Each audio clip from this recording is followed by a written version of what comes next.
one day, lahat tayo mawawala. Pero syempre hindi tayo sabay-sabay, di ba? Ang tanong, may iiwan ka bang problema? Or mayroon kang may iiwan na paghahanda? Maraming tao ang umiiwas na pag-usapan ang tungkol dito. Hindi naman nakakagulat dahil hindi ito madaling pag-usapan. Pero kahit iwasan natin ang topic na to, isang bagay ang sigurado. One day, lahat naman tayo ay mawawala. At pag dumating ang araw na yon, ang tanong ay, ano ang maiiwan natin sa mga mahal natin sa buhay? May kwento ko lang po.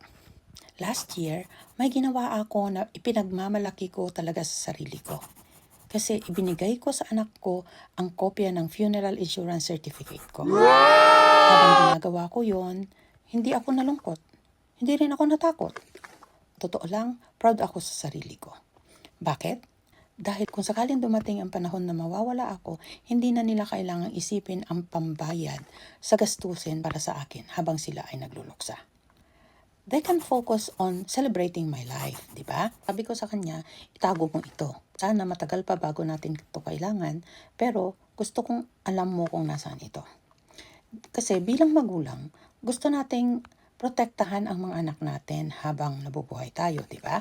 Para sa akin, parte ng pagmamahal ang paghahanda para sa bagay na mangyayari kapag wala na tayo. Kasi pag may namatay sa pamilya, sapat na dapat ang sakit ng pagkawala. Ayaw nating dagdagan pa yun ng financial stress, di ba? Ang funeral insurance ay hindi tungkol sa paghahanda para mamatay. Ito ay tungkol sa paghahanda para hindi mahirapan ang mga maiiwan natin. Hindi sila magkakaroon ng financial stress para makafocus sila sa pag-celebrate ng ating buhay. Ito ay isang paraan ng pagsasabi na mahal ko kayo, kaya habang nandito pa ako, inaasikaso ko na ang mga bagay na ayokong kayo pa ang mamumroblema balang araw. Hindi natin alam kung kailan dumating ang araw na yon, pero alam natin na may magagawa tayo ngayon. Kaya tanungin mo ang sarili mo, kapag dumating ang panahon, may iiwan ka bang problema o may iiwan kang paghahanda? At kung gusto mong malaman ang detalye or may mga tanong ka tungkol dito, message mo lang ako or comment mo dyan sa baba para pag-usapan natin.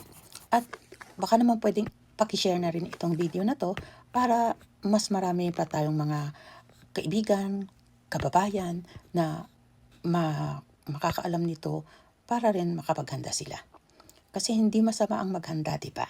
I-follow mo na rin ako para sa mga susunod pang mga life tips natin. Ito si Lola Early, your policy girl, eh?